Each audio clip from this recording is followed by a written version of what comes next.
Hey, Christopher here from Musical U. This weekend, I was invited to join Glory St. Germain over at the Ultimate Music Theory Facebook page to do a Facebook Live all about how to make ear training so fun and easy that you'll actually do it.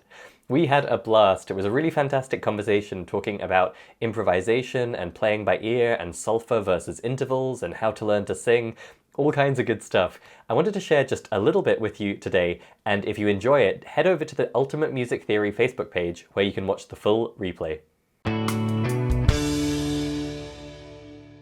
So tell us about how we can do ear training that's going to really make it enjoyable for us.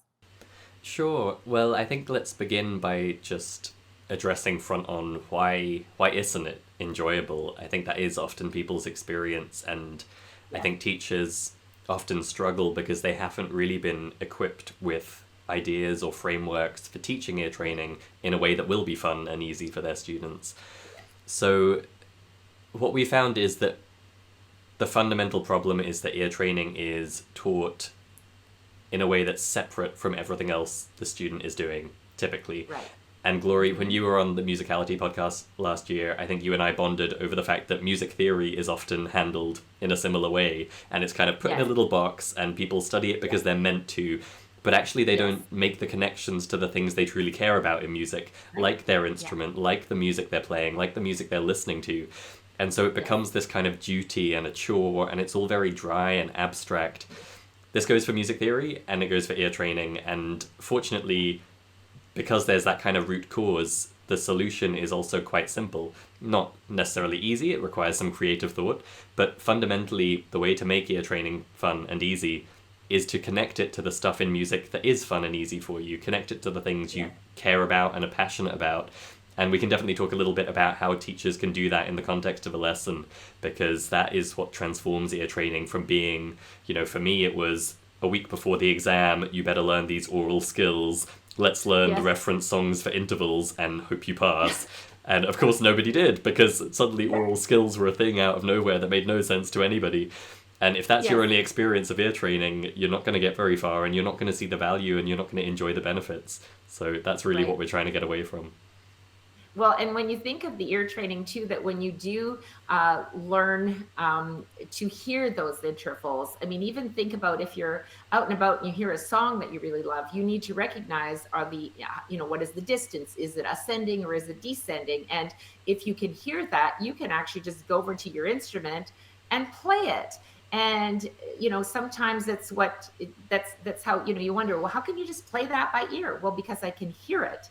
And in developing sort of our ear training, I guess there's two different approaches when we're learning, to hear things. Are we learning by intervals or by Solfa? And so I want you to talk a little bit about maybe what's the difference, and then what do you think is a better approach, or how is it different? Like, I guess depending on the student, sometimes that makes a difference too, right? It can be a very personal thing. Yeah, if you went back a few years, I would have been very diplomatic and said, they're both good approaches, they're solid, choose whichever one works best, you can use them together. At this point, I'm actually a little bit more opinionated about it. And the crux of it really is what we've been talking about, that you don't want to do ear training in a vacuum. And I think if you approach this topic of intervals and solfa from a purely theoretical perspective, they both work. They both make sense. You can analyze the relative pitch distances between notes based on the note that came before, which is the interval. You're just going note to note, what is the interval each time? Or in terms of solfa, which is the same thing but always coming back to the tonic. What's the relationship to the tonic, the note of the key or the scale? And so in theory terms, both of those tell you what is the pitch of the note. And so they should be equivalent. What we found, and I think what is quite consistently the case, is when it comes to actually applying these skills, there is a clear winner. And yes, you can use intervals for playing by ear, as you just described, Glory, and you can use them for improvising, and you can sit down with some blank manuscript paper and use intervals to figure out how to write down the melody you're imagining in your head. You can. What we found is that it's hard work.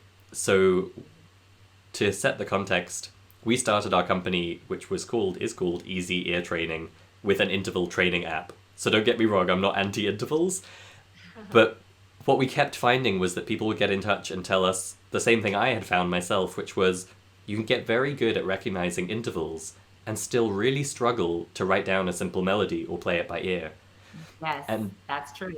Hmm. and the reason is that basically your brain can't recognize intervals quickly enough to apply it in that musical context. So when you hear a whole string of notes, if you can stop and pause and take them one by one and listen to the individual pairs, yes, you can use intervals to work them out. But in the real musical context, if you're at a jam session or you're hearing a song on the radio, of course you don't have that opportunity. You need to be recognizing them immediately as you hear them. Yes, yes, that's right. And so Yeah. what more and more we're kind of taking a stand and saying is that although you can use intervals for those practical applications, Solfa tends to be a much better approach for people. And the reason is simply that this is basically how our brain already interprets music. And if you think about this a little bit, you'll kind of instinctively feel it to be true. We interpret the notes we hear based on the tonic. We have this sense of the key and what are the notes in the scale and what's my harmonic context. And when we hear a note, its musical function, its musical role, the kind of character it has in a melody or a harmony is based on its relationship to the tonic.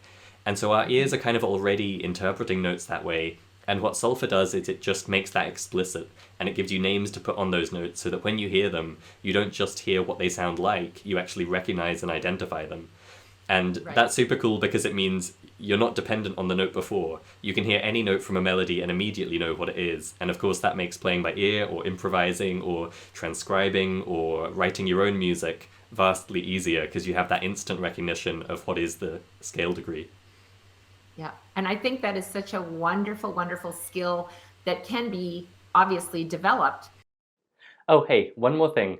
If you enjoyed this video, please take a second to like it on YouTube, and if you haven't already, please also subscribe to our channel there. That's going to help make sure you get all our latest videos as soon as they come out, and it also helps us reach more people, which means more episodes, better guests, and everybody wins. So please take a second to like this video and hit subscribe.